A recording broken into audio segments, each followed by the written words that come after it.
TSM. Okay. Anyway, you guys didn't get it as expected. It's fine. Anyway, We know no, that it's all good. Your sponsor, you got a new sponsor. Congratulations on that. Yeah, as well. part of TSM. But anyway, yeah. I mean, I think the result is as it should be with Magnus and myself tying for first place. But I think the thing is we both drew our games when we both should have won the game. So I think for that reason, we're both probably pretty unhappy. Okay, you guys. All right. So did I win? Okay, well, yes, you guys. So let's start at the top. I don't want to give spoilers. So let's start with the game that I played against Wesley. First game of the day. As you guys know, based on the standings, I was tied for the lead. I think I have this somewhere in here. Let me pop this up. So here are the standings. Actually, let me move this around. So all right, you guys. So here were the standings going to the sorry, let me move this up. Here are the standings going into the day, you guys. So, or wait, no, these aren't the right standings. Sorry. These aren't the right standings. Or were these right? No, these aren't the right standings. Whatever. I don't have the standings. Sorry. I apologize. I don't. Anyway, whatever. Okay. I'll show you guys this. So this was the standings after day one. I had 1.5 out of 3. Not a great start. I was number 4. And then yesterday I won a couple of games to get to 4. I don't seem to have that right now, so I can't show you that. Apologies. But whatever. It's all good. So yeah, so I had 4 points. I was tied with Magnus and Wesley, and then Levon Aroni had 4.5 points. So he's leading by a half point going into the final day today. The last 3 games. Okay, so yeah, so let's take a look. I'll get to Magnus's clips. I mean, I have some kind words to say for Magnus too. I mean, the guy, he really played well. I thought both of us actually. We got a little bit fortunate at critical moments, but when you play good chess, good things happen. That's the bottom line.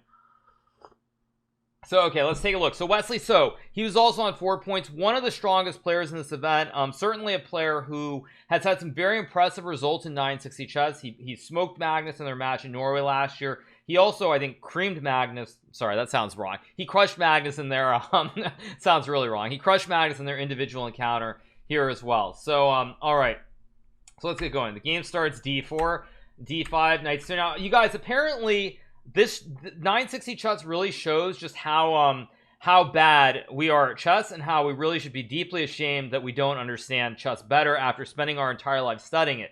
Because it's opening with d4, d5. Apparently after the move pawn to g4, c6, e4, white is apparently significantly better according to the strong engines. I know the engine on chess.com doesn't quite get it, but I know like Sessa and the strong engines all gave this as being really good for white. So and apparently in every game that was played, I think everybody played like a pawn to g3 move at some point. They never went pawn to g4. So more proof of just how bad humans are at chess. But speaking of that, I'm going to lay the direct blame for this on Gary Kimovich-Kasparov. It's his fault that he got IBM to spend a lot of money to create Deep Blue, which led to the whole computer revolution and technology, which is why computers show just how bad we truly are at the great game of chess.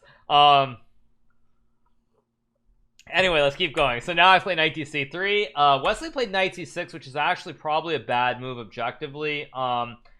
I don't know. Maybe he should have played pawn to c6. I was more concerned about c6 here. Rude AF, you guys. I'm being sarcastic. Seriously, if you guys think I'm being serious, you need to like go take a course in like understanding what sarcasm is. Like seriously, chill out, dude. Anyway, so I play knight c3. Wesley goes knight bc6. I think he was trying to confuse me because he could have mirrored me. Instead, he puts the other knight here. From b8. I guess the idea is he thinks this knight can have better squares, and Wesley was right actually in general terms by using this knight. So now I played knight d5. Wesley goes queen d7. Of course not knight takes pawn, because then I can fork his queen and his rook. So he goes queen d7. I play g3 here. Now I wonder, is g4 the best move here? I mean, okay, g3 is good. Okay, for like no, yes, no, which one's better, g3 or g4? Okay, g3 is better, it looks like. Yeah, g3 is better. So g3, knight takes d4. I go queen d1, e5, and this is where I threw the game away. So one thing that's really hard about 960 chess is that it generally comes down to like 1 or 2 critical moves in the opening. So like here we're on move 6, and you're like, okay, move 6, but The thing is, in this position, apparently the move I'm supposed to play is pawn to b3, and it's really nasty here because I have this idea with bishop a3 and knight to e7, and white is much better because after black castles I can play, I think, e3 first, like knight to f5, bishop a3, rook e8, and just something simple like g4. Like, I mean, and apparently this is just winning for white, like, because you don't have to castle your king. After knight h4, you just play knight c3. No need to castle, violate all the basic principles, just don't castle the king, just leave it on f1. And as you guys can see, white is much better, like basically +1 at this point. Again, this is 960 chess. I think it certainly shows much more in 960 than it does in regular chess, just how bad we are at this game, at the game. Because essentially what happens is Wesley and I both assume, well, you know what, we just gotta castle our kings. Like, obviously. The only problem is when I castle, after Wesley castles and I go c3, he has this knight e6 move b3. Now he has this brilliant move f5 that I completely missed altogether. And after he goes to f5, the position gets very, very dicey here, basically, because what's going on is now I no longer have my ideas anymore. Like, if I go bishop a3, he just goes rook f7, and the problem is my bishop and knight don't do anything, and black can open up the long diagonal with the connect 4 with g6 and then e4 and attack towards the rook on a1. He can also play c6, and who won? I won on technically, I guess I won on tie breaks. I'll pull up the TSM report tweet at some point, not right now, but I'll pull it up later. I think technically I had a higher Sonneborn burger, but the money is split, and it's like it's symbolic if anything, and there's no trophy as far as I know. So so who cares? Like, seriously, who cares? Sonneborn burger is a tiebreaker system that we have.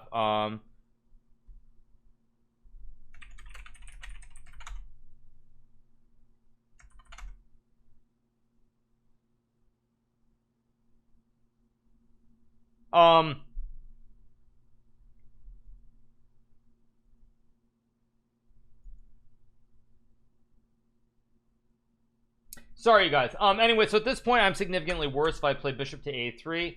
So instead, I play bishop to b2. He plays g6. So now I play c4. Sorry, you guys.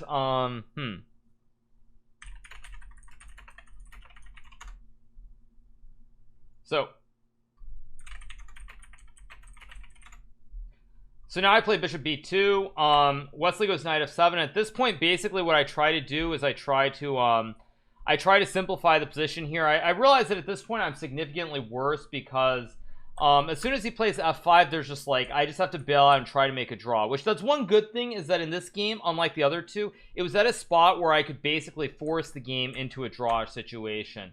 So he goes to e4, I play knight a3. Again, just trade the juicers, try to simplify it and draw the game and get out of dodge. So he goes rook d8, I play queen c1, queen d2, rook d1, we trade. Bishop d7, I play bishop a1. Again, I want to move my knight and force the exchange of these dark square bishops, because otherwise the black dark square bishop is much stronger. So I go bishop a1, bishop t8 is played, I play knight to d5 here, bishop a1, bishop a1, I play knight d5, we trade, king g7, knight c2, c6, knight c3, and here I offered Wesley a draw. First thing is that draws are allowed at any time. You can offer a draw. Secondly, what would have happened here is we would have just traded. He would have gone rook d8, we would have traded, not rook d7, we would have traded, and I just go f3, and black is maybe very slightly better, but I mean, it should be a draw with correct play. Hard to see anything much happening here for black. So Kasparov just said I was lucky. I was just lucky.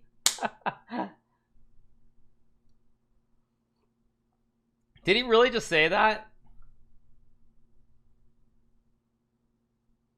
Did he really just say that?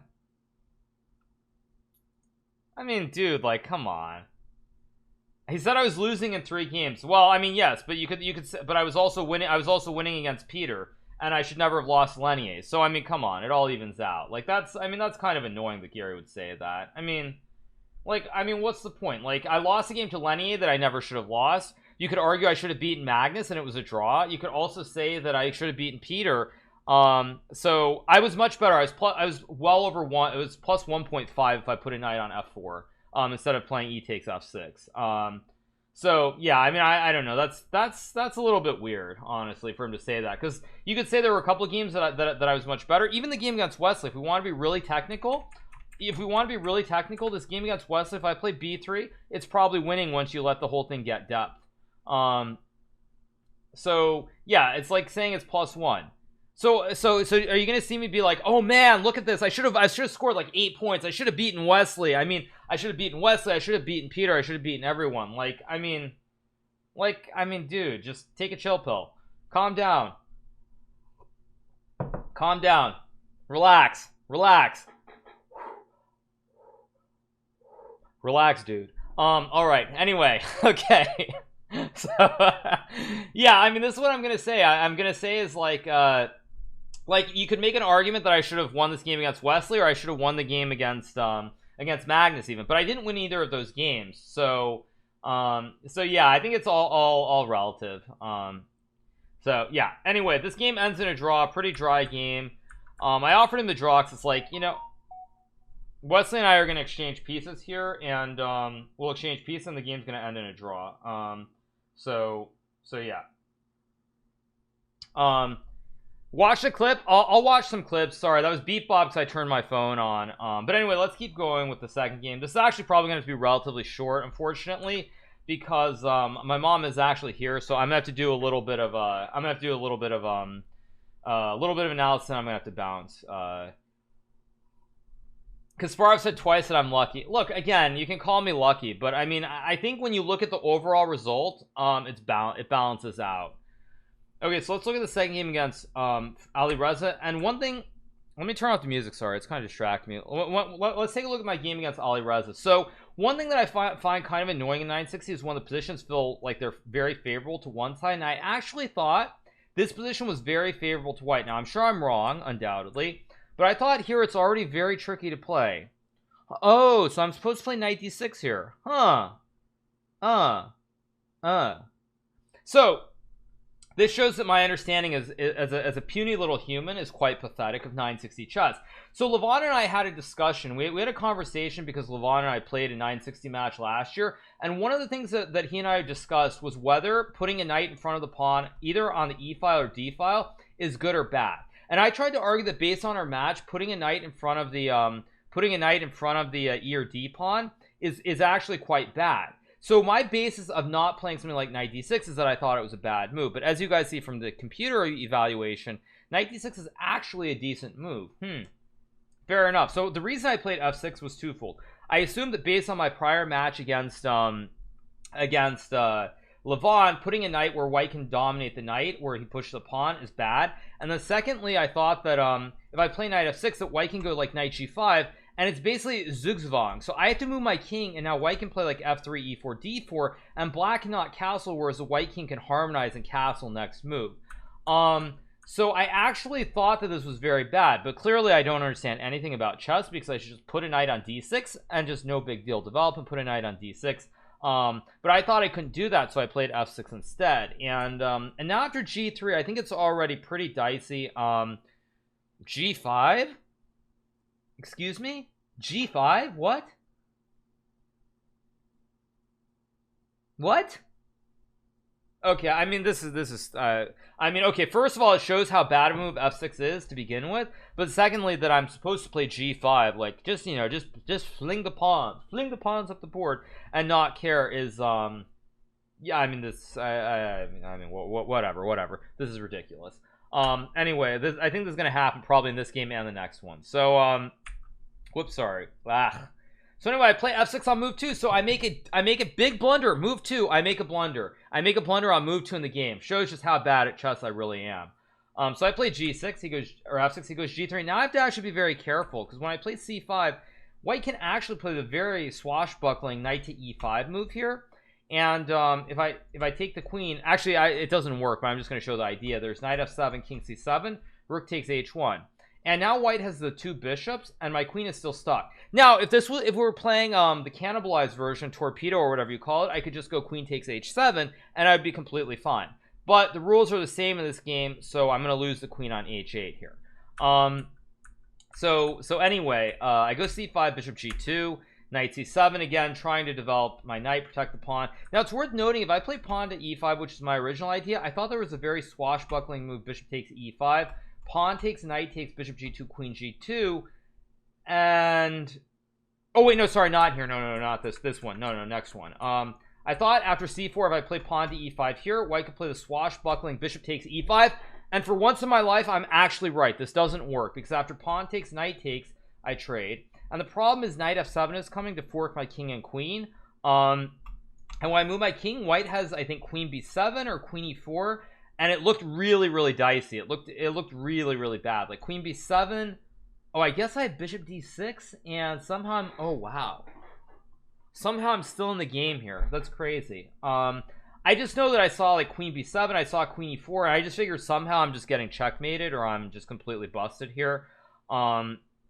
So it didn't really make sense to me. So instead I play e6, try to keep it closed. But now Alireza castles. I play bishop e7, d4, and now I think I'm very close to technically lost here, because the position is really bad.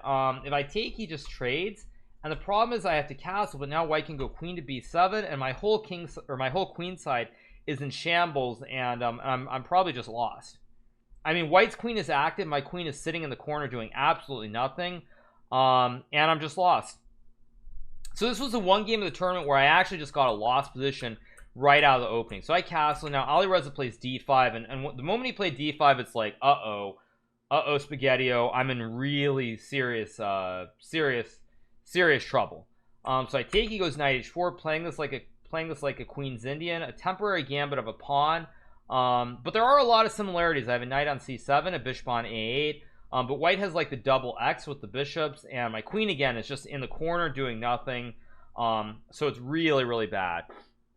So here I play f5, he plays knight c3, another excellent move by Alireza. He played this game very well. I thought Alireza played a perfect game for the first 15 moves, and then he forgot to take a pawn.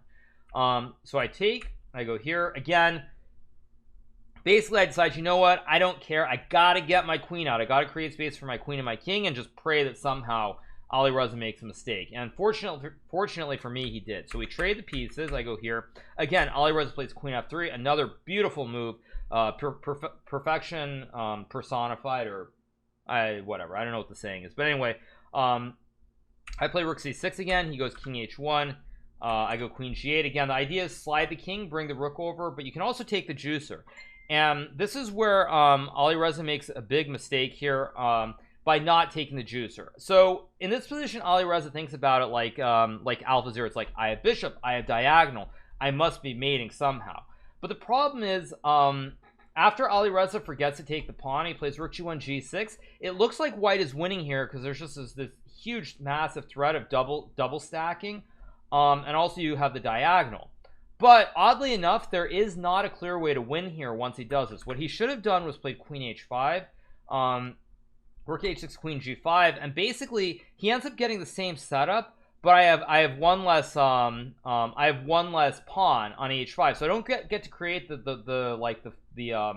don't get to create the stone wall, because without the stone wall, white will be able to do the same thing, just slowly double stack or triple stack and push the pawn and just murder me on the g file. Basically, sooner or later I'm just gonna get smoked on the g file. But Alireza plays rook g1, and the moment I got g6 in, I was super happy, because I figured, you know what, I'm definitely worse here, but I have a very clear idea. I'm going to move my queen, try to move my rook, try to move my knight, and look, if Alireza has a checkmate on the diagonal, or there's some sacrifice, good for him, he wins the game. But if he doesn't have a forced checkmate or a way to break through on the king's side, then I'm probably going to be able to get into the game and have chances to swindle him, because white's pawns are pretty bad. These two double pawns on h2 and h4 are not doing that well. So here he goes rook g5, I go queen f7, he double stacks, I go rook e6, and this is where you see, like, this is why having the pawn at h5 is important. If I don't have the pawn at h5, white can go h5 and crash through, just totally steamrolling me on the g file. But here with the pawn at h5, white can't use these pawns and force open this g file for the rooks and for the bishop. And it was around here that I thought, you know what, Alireza, he's going to use a lot of time, because it looks really promising, like white is winning. But if there's no breakthrough, he's going to use a lot of time, and then I'm going to be able to swindle him, basically. And So now he plays queen f4. I go knight c6, the one piece that's not in the game. And I knew once I got knight c6 in here, when I had 7 minutes against Alireza's 1 minute, that I was going to win the game. I felt very confident here that something would go wrong, just because there's no way to break through. I just hold all the glue here with the Stonewall Jackson, the queen, and the rooks here. And even though it looks really good for white, you have no way to break through. These 2 pawns are stuck, so you can't break the Stonewall with the H pawns. You can't play e4 because I take with the rook. If you go f3, I take the juicer on e2 potentially. So I had a feeling here that I probably would that I'd probably win. Again, as you guys know, this is why you got to study military history and play these Stonewall formations like a true general. So bishop c3 is played. Now I play rook to g8. Again, I need to make sure that everything is holding here. And now Alireza blunders. Here he plays bishop d2. Yes, Stonewall Jackson is a no, I'm not a Confederate, you guys. He was a general, but he also was I think a pretty bad general, if we're being completely honest. Because didn't he basically get all his troops killed with like antiquated methods, if I'm not mistaken? I think he was. I mean, I've read quite a bit. I thought his like didn't he do like frontal attacks or something? I thought he was pretty bad. I thought he basically got too many of his troops killed, but I could be wrong. Anyway, I'm completely mistaken. Okay, I'm completely mistaken. Yeah, and he was also killed by friendly fire. Yeah.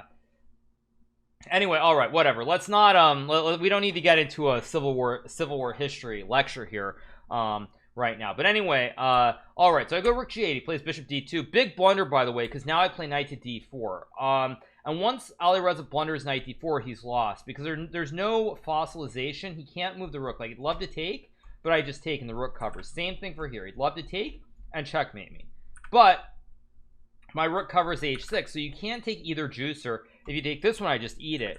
And the problem is you also can't push the pawn, because then I fork your queen and your rook with my horse. And when you move the rook back, well, actually here I blunder. I played queen g7. I should have gone queen f8, but Alireza is nothing better than to go back. And now I go queen f8, hold the checkmate pattern, and again the fork is still a big issue. So now Alireza goes queen c7. I eat the pawn with my knight. He goes rook e1. Of course not queen takes pawn, because then I block. Queen holds the rook. I attack the queen, and then I just eat his rook next move. Could I explain the term fossilization? Yes, so the term fossilization is a new way of calling a discovered attack. Recently, the very prominent streamer Felix Langel, also known as XQC, used that phrase during one of his blitz games that he was playing on chess.com. So the term was coined by XQC, I think about 2.5 months ago. All right, so rook e1 is played here. I play rook to g7, which I think is a very good move, very trappy, because if white pushes a pawn, I can now push the pawn, and I fossilize the queen on c7. It is indeed trapped here. There are no squares for the queen to go to. My knight holds f4 and g3. e5 and d6 are held by my other rook, and there's nowhere to go on the back rank because my queen holds the back rank. So the queen gets fossilized here, and it's just, you know, buried in the ground, and that's game over. So in this position, Alireza is pretty much lost here. He takes the pawn, trying to go for counterplay, but now I just go queen d6. I hit the bishop. If white goes bishop g5, I can now fossilize the rook on e1 by making a check on g3 with my knight. And after pawn takes, I take, and king issue queen d1, and now we create classic, you know, Pythagoras right triangle theory with the obvious checkmate coming. The king and the rook are stuck. White can't just capture his own rook here, and so it's checkmate. All right, so after queen d6, I think Alireza just resigned here. He could have gone bishop e3, but then I play pawn to f4. I hit the bishop. If rook e2, I go queen d1. I check the queen and the rook. When he blocks, I just take the rook, go queen f3, and that's GG, yo. So after queen e6, Alireza resigned, and with this crazy win out of nowhere that I definitely didn't deserve, I felt that all was right in the world. So as I pointed out earlier, I was very disappointed with the first game against Lenier Dominguez, because that game should have been a draw, but I refused to take a draw. I kept trying to make something, kept trying to make lemonade out of grapefruit or something, and I couldn't do it. So I lost that game, and I felt like this game really balanced out the first game against Lenier, because I should not have beaten Lenier, or I should not have lost Lenier, but I also shouldn't have won this game. So I thought that really balanced out the luck factor. Interesting analogy. Well, I mean, it's the saying is take lemons and make lemonade, but basically I tried to take a grapefruit and make lemonade because it just wasn't there. So now I'm starting to sound like XQC and make some weird make some weird rationalization that makes no sense. I'm sorry. Apologies, you guys. Okay, now I'm starting to say stuff that doesn't really quite work. So sorry. Okay, so anyway, after Queen E6, Alireza resigns, and I was tied for first place going to the final round. So going to the final round, the standings were as followed. I had 5.5 points. Magnus Carlsen had 5.5 points. And then there was Wesley So and Levon Aroni on 5. So Levon and Magnus had to play, and Wesley was playing against Alireza. So I knew that in this final game I had the white pieces. As long as I stayed solid, just kept the groove going, I figured draw is okay. I'd like to win, but keep the groove going, keep the flow going. So I played E4. He plays D5. Big blunder, by the way. I think D5 is not... I guess what I would say is I feel like Caro Kann and French setups don't work very well in 960 chess, because even more so than regular chess, I think you give too much of the center and the piece harmony. I think the devs truly understood 500 years ago that like the harmony of the pieces on the traditional squares makes a lot more sense, because then even if you give up the center, there are ways to combat against it. But when you give the whole center in 960, it's too much without the traditional setup, I think, in most cases. So I thought E5 here was a better move. My calculations were E4, E5, Bishop C4, and I thought after Bishop C5, I was going to play D3 and maybe F4, maybe Knight F3 and try to castle. This actually could have turned into a, this could have turned into one of the 960 positions out of regular chess or something very similar if we could get something like this, something like this I thought could have occurred. And we could have had something like this, and this would have been very traditional, actually. We could have ended up in something where we ended up in like an Italian, where it's really, really close to normal chess. And I thought about this during the game. I was like, how funny would it be if somehow we end up transposing into an Italian or something that looks very close to an Italian opening. Or, you know, like the Gucci Pianissimo, as they call it. Anyway, so E4. D5 is played by Peter. I go E5, Bishop F5. Very bad move again. Peter trying to play like a Caro Kann or a French. Bring the bishop out, try to play with the bishop. But I think after H4, black is probably just technically lost. He goes H6, H5, Bishop H7. Again, very close to a Caro Kann. I play D4. He goes E6. And here is where I bet I missed the best move. So during the game, I went Bishop D3. And as soon as I played Bishop D3, I was like, you know what? I should have played this like it was Crazy House chess or like a computer. I should have gone Bishop B5, force the pawn push, and then come to D3 to create the weakness. Because then all these F6, F5 ideas never would have worked. Yeah, the Gucci Pianissimo or the Gucci piano. Now I should have played this because there is a common saying in chess, which is when you push your pawns, they can never go backwards. At least not unless you're playing the Kramnik or the DeepMind Alpha 0 variant. The pawn cannot go back, so it's stuck on C6 and it can only go forward here. So I should have played Bishop B5 first. I was very mad at myself for not doing it, because then all these ideas with F5, I think, become a lot less effective, because there always are going to be issues with some kind of check, I think, here. Or I thought there would be issues. Maybe there aren't.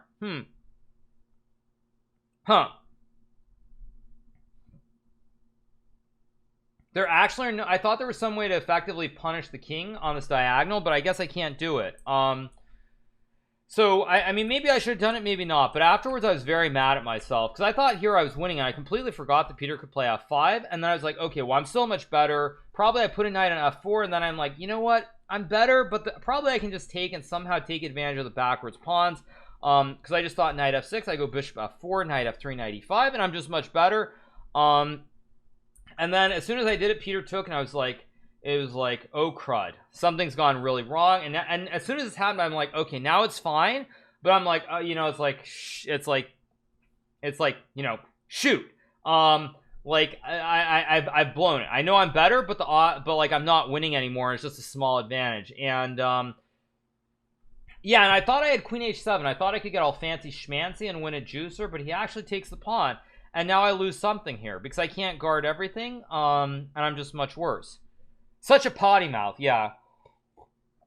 Such a potty mouth, yes, thank you.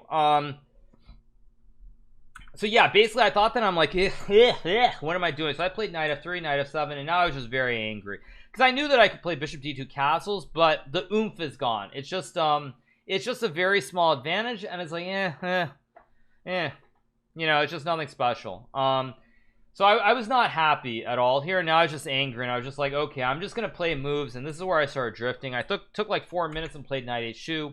Aimless, senseless move after castles. I think black is already slightly better, so I go knight g4, plays queen h4, I go knight e5. I was just drifting here. I just started playing moves because I realized time is going to matter, and I just make moves. So he goes here, and now like a complete lunatic, I play rook f1. Excuse me, sorry. Let me turn the sound off. One second. Okay, so now like a complete lunatic, I play rook f1. I should have just gone rook h1, queen g4, and now just castled. And I mean, black is fine. Black's maybe slightly better, but the balance remains here. Like, there's a balance. There's a big balance here to the position, and I'm fine. Hikaru, why did you draw against Peter? Well, I was lucky to not lose the game, y'all. So, yeah. But I play rook f1, and now Peter finds queen h2, and as soon as he played queen h2, I was really angry. I was just like, ugh. I just wanna like go home and forget about everything. So here I should have castled and played bishop e1. I mean, I guess black is still better here, but it gets tricky with rook h1. But for some reason, I thought after rook f8, I was just worse.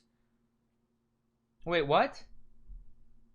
Wait, what? Rook d2, queen here, knight e5. Oh my god, queen e. Oh my god. Oh my god. Oh my god, queen e2, and I'm just winning. Oh my god, I'm so terrible at chess.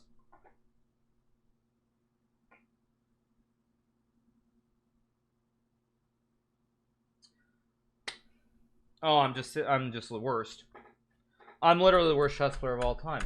I saw this for some reason. I saw rook f8, rook d2, queen h3, and I thought I go here. He goes here. If I go queen f3, he just takes the pawn. I'm losing. I'm so terrible at chess. I really should just quit. But apparently queen e2 is also okay. Oh my. Oh.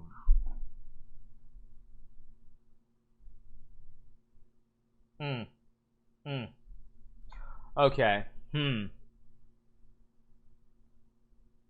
I'm sorry, you guys. I'm not acting. I'm legitimately mad now. That's pathetic. That's pretty pathetic that I didn't see this. What is wrong with me?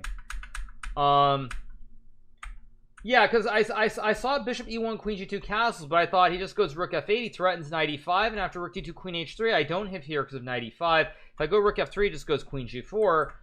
Oh my god, I have queen e2. Oh my god. And he has to move the knight, and then I just play rook h1, and the queen is just completely trapped because he has no squares. The bishop guards the knight. All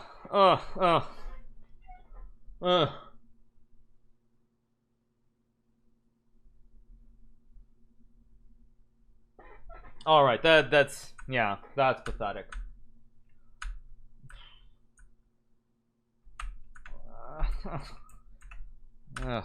Yeah, it's so obvious. I mean, what is wrong with me? What am I smoking? Yeah, that's pathetic. That's really just pathetic. I can't believe it because I literally saw this idea of bishop e1 and castles, and I thought I'd go rook d2, but then I saw rook f8, rook d2, and queen f, because I saw queen f3, and I thought, okay, just takes the pawn, and I'm just lost. But I just have queen e2. Oh my gosh. Whatever. Okay, let's move on. Okay, so instead, after this, I play a3. He takes. I go king a2.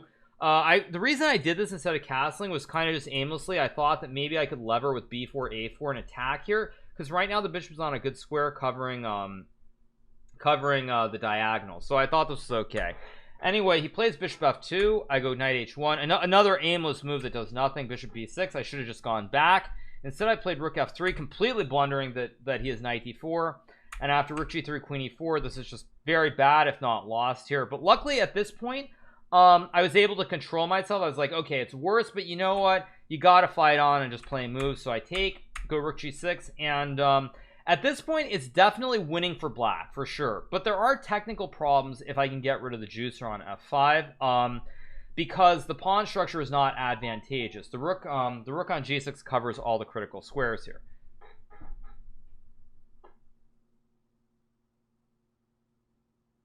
So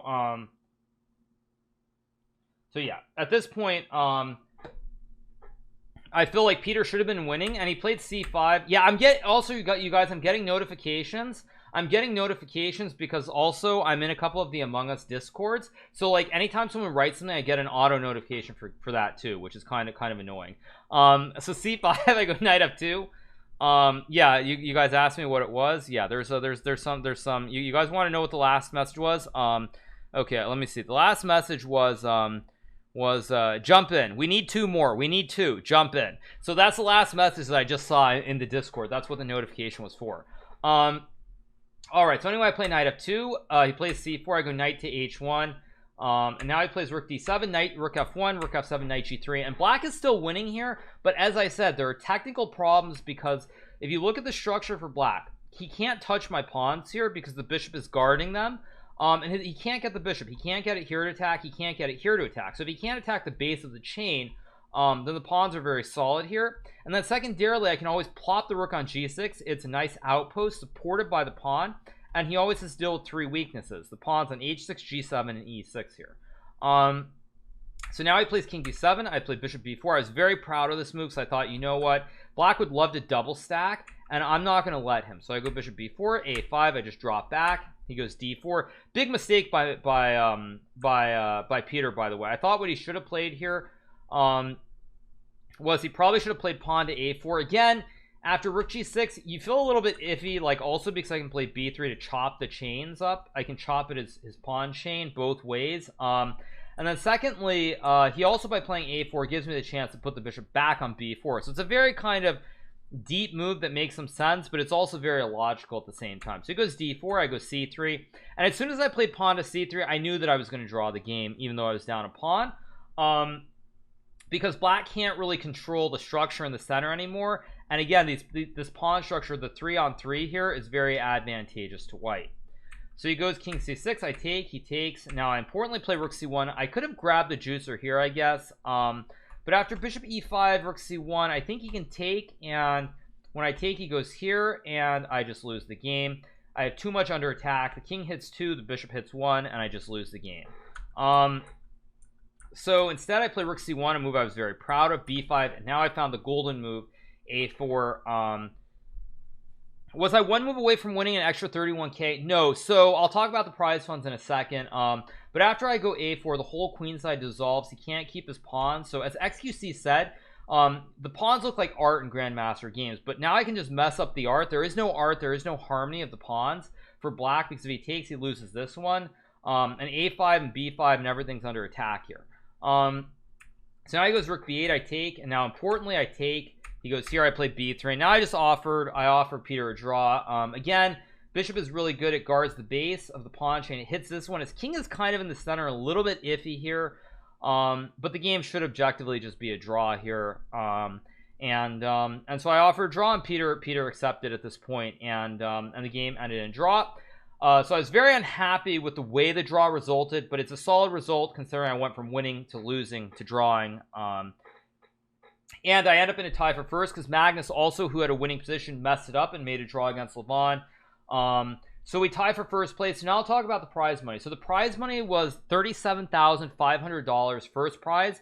Second prize was $25,000. And we split the prize. So we split the $62,500 equally, Magnus and myself, which resulted in us both getting $31,000 and $31,250. I'll show the final standings, you guys. So here are the final standings. Let me push this to the very top. You see, actually, let me turn off the rotating for 1 second. Or no, actually, I can't do that from here. Sorry. So let me move this. Wait, what? Wait, what? Wait, wrong one. Sorry.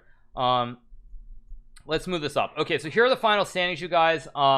You'll see that in the end of the day, we end up in a tie. I actually was first on tiebreak. I'll show you guys the link. It doesn't matter. It's all semantics since we split the money evenly. But Magnus and I tie for first, shared with 6 points. Third and fourth are Fabiano and Levon. I would say it was a big disappointment for Levon to finish, maybe not finish and share third, but it felt like he kind of took his foot off the gas today and things didn't go his way. And then Fabiano, did Fabiano win like 3 games today or something? I could have sworn Fabiano was nowhere near the top. Did Fabiano catch fire today? You guys can chat, you can tell me. I don't feel like I saw Fabiano's name near the top. Did he catch fire? Yeah, he must have caught fire today, right? He did, yeah. I feel like Fabiano must have gotten at least 2, if not 2.5 today. The X means you didn't play yourself. So when you look at the X, you see the X. Magnus could not play the #1 player because that's him. I have an X for second because I could not play myself. So there's an X that runs through the entire table here because you can't play yourself.